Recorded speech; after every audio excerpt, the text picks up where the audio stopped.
everyone and welcome to my channel. I'm Debbie and today I'm going to be showing you how to apply hair color, or more commonly referred to as hair dye. Now my friend asked me to help her out with applying some colors she already bought, so today I'm going to be using the application model that's fairly commonly available rather than a bowl and brush applicator that I would use in the salon, and I'll try to make a separate video on the bowl and brush applicator later on. But it's a similar concept, so I'll be walking you through that today. The first thing to note is hair color stains everything, not just hair, but skin, nails, clothes, floors, almost anything it touches. So I strongly recommend you wear something you don't mind getting hair color on. Something with short sleeves, around the elbow or shorter is best. Okay, to get started, I recommend parting the hair down the center and then clipping up two sections, and we're going to start at the nape of the neck. If you have some alligator clips, that would be the best for this. They're the easiest to use, but you can make do with whatever clips that you have. Now we're going to start with a fairly small section, and we're going to use that applicator bottle to apply the hair color as close to the scalp as we can, and then we're going to take a wide tooth comb and we're going to comb it out a little bit. Now this isn't going to fully saturate the hair all the way to the ends. We don't want to do that to start with, because what's going to happen is you are more than likely going to run out of hair color because the ends are going to be oversaturated. So we're going to focus the hair color near the scalp where it's going to be hardest to spread, and we are going to comb it down because it's going to evenly distribute the color, and then we'll go back and add it in the mid shafts to ends towards the end once we are sure that we have the scalp covered well. As I continue on to the side of the head, you can see a little bit better what I'm talking about. I say apply that hair color as close to the scalp as you can, and then run it through with a comb. Not only does this help distribute color evenly, but doing this technique helps prevent tangles, because combing out hair when there's hair color is very difficult. So if you keep it combed as you apply the color, washing it out is going to be super easy. And just tuck that hair behind the ear a little bit.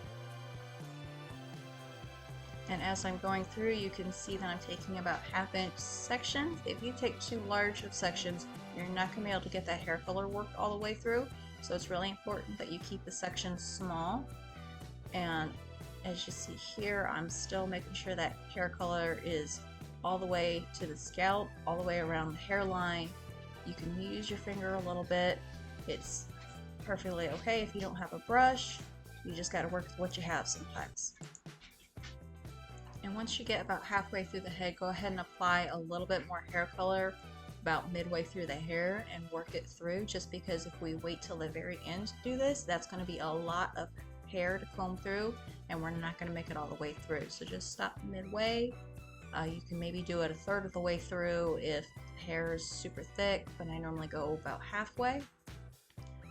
Now salons are usually pretty well equipped, but if you're doing hair color at home, sometimes there's some extra steps you need to take. First of all, I'd recommend laying something down on the floor in case you accidentally drop a little bit of the hair color, which is common.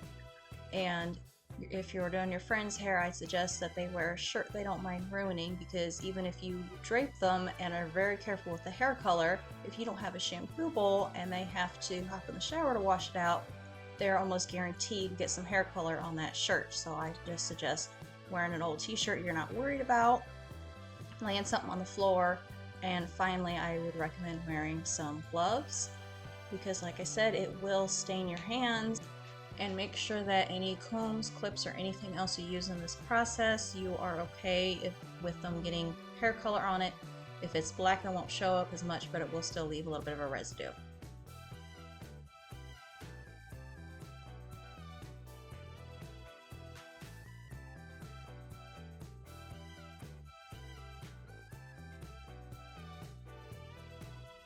And as you go through the hair, make sure you are saturating the hairline well.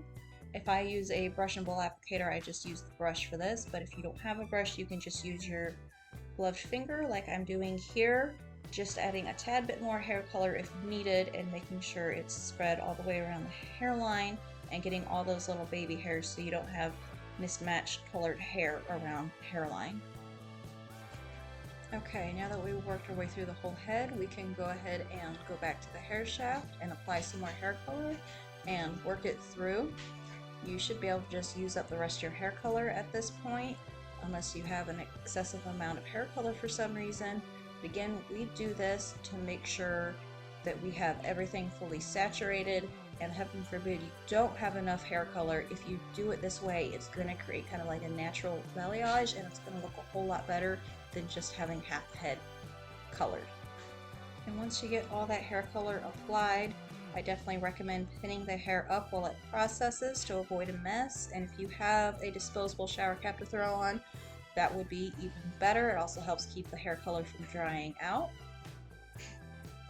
And once you have the hair color all washed out, take a color wipe or a little bit of hydrogen peroxide on a cotton swab and just wipe around the hairline to get any of that hair color that is left on the skin.